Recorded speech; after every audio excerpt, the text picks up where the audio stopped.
Hello students and welcome back to our Analyzing English video series. In this 25th video, we're going to talk about the drawbacks of using standardized tests to evaluate English proficiency.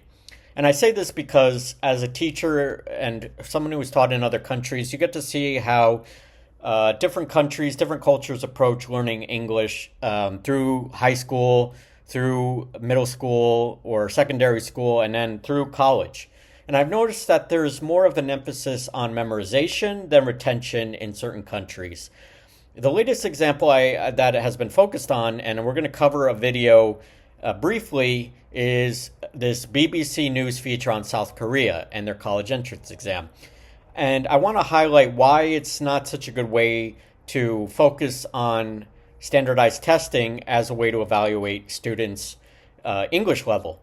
And while there's some positives to it, being able to understand grammar, vocabulary, and learning about words in an intensive manner and understanding sentence structure and all that good stuff, it's not the best way to retain your English level for the long term, especially for listening, speaking, writing, or reading. So we're going to dive into this video and what it's about. Then I'm going to give you some questions you should consider when you watch the video, my thoughts on the video, and kind of where we should go from here in terms of really evaluating English proficiency. So my name is Ben with English from A to Z, and let's get started. So before we go to some questions to consider, this is for you while you're watching the video. The video is called South Korea Exam Chief Quits Over Insane English Test, and from the BBC News. So let's go to the video here, which I have as a link.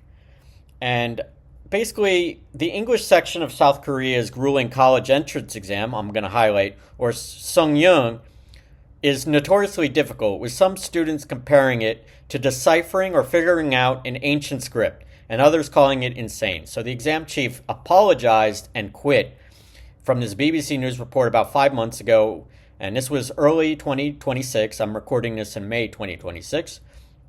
And the title of the video is South Korea Exam Chief Quits Over Insane English Test, from the BBC News, a British public broadcast service. And you guys can scroll along and read the transcript here to if your English is not good or you're working on your English, but this is a great way for you to actually learn English rather than taking this Seongyung test.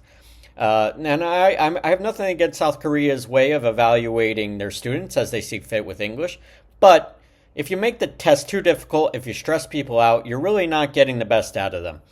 What I'd recommend to them, and some questions for you all that I'm going to come back to, is how do we make this better for English language students? Now, it's great that they're focusing on Immanuel Kant's philosophy of law. They talk about video game jargon, and that's all well and good in terms of subjects. But if you're just focusing on grammar, punctuation, and vocabulary in your college entrance exam for students in South Korea, and just focusing on memorization, you're not really retaining the English knowledge. So I have some criticisms myself. It's not just South Korea. I've seen this in Turkey, where I used to teach. China, I've heard, is big on memorization, but rote memorization, but not necessarily about retaining the information.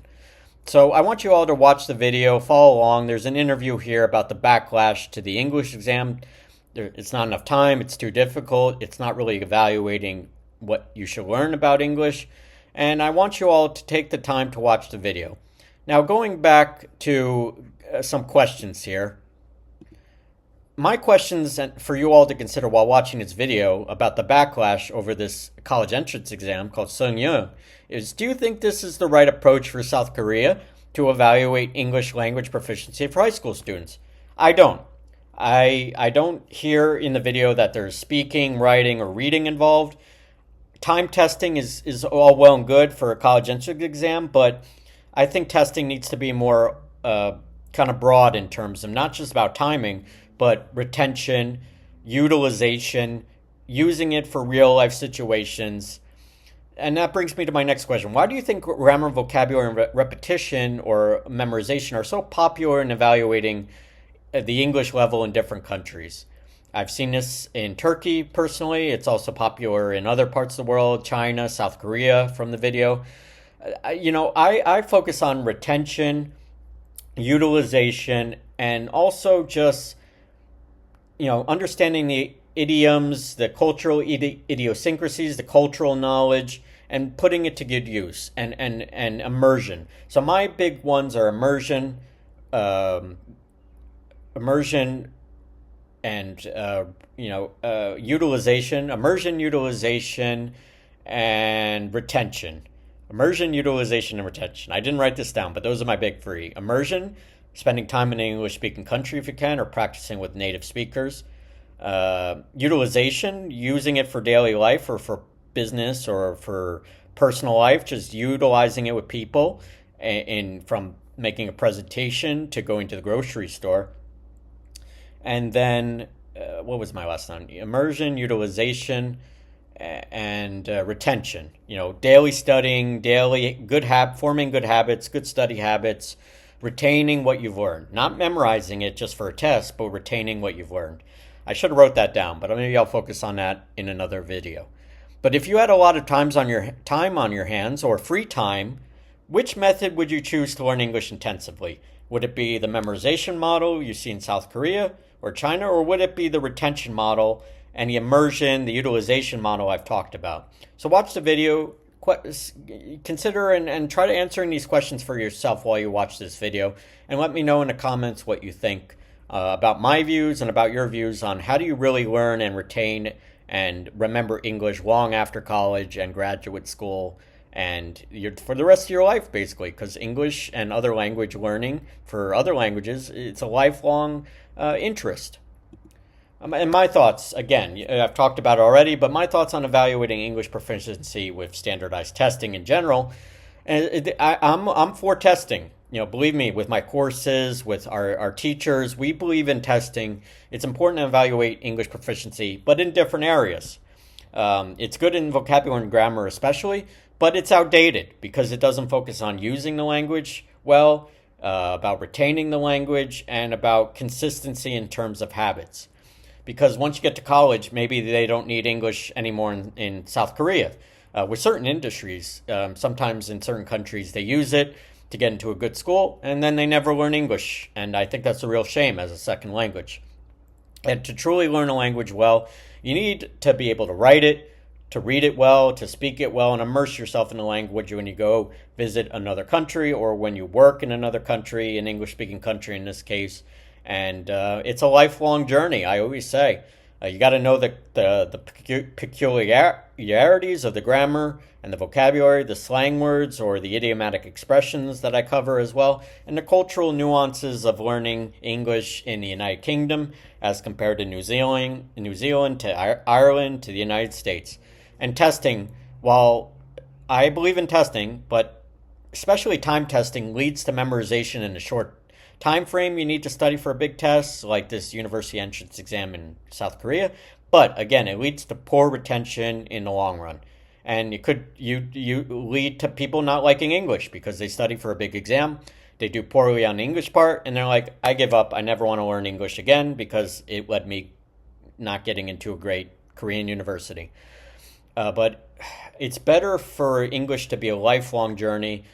Even if you don't plan to use English in the future, you should want to know how to speak, read, and write it, and not just use it for a test, right? And I think focusing on grammar and vocabulary alone in the short term for a big time test with a lot of pressure on each student is negative for wanting to learn English outside of school or just for knowing a second or third language. I believe in a holistic approach to learning English. That's what we offer at English from A to Z, to do a short plug here, because we want to involve using the language actively, practicing it with qualified instructors, one-on-one or in a small group.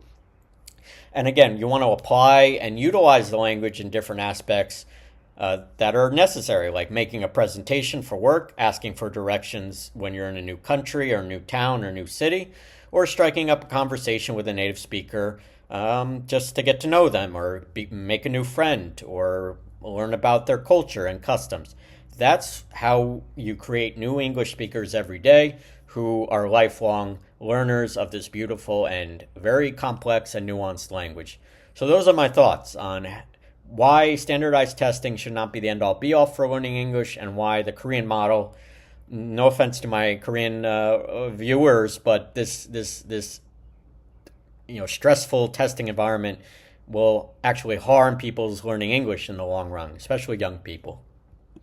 So thank you so much for watching. I really love doing these Analyzing English videos. This was our 25th. Please hit the like button and subscribe to our YouTube channel if you enjoyed this kind of deep dive into kind of the future of testing in English, or why standardized testing is not working out in South Korea, for example.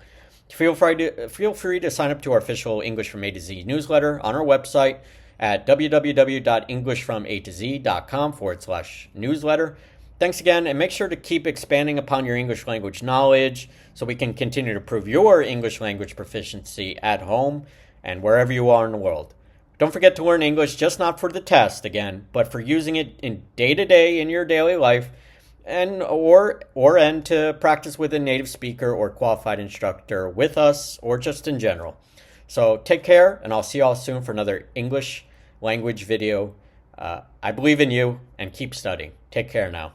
Bye-bye.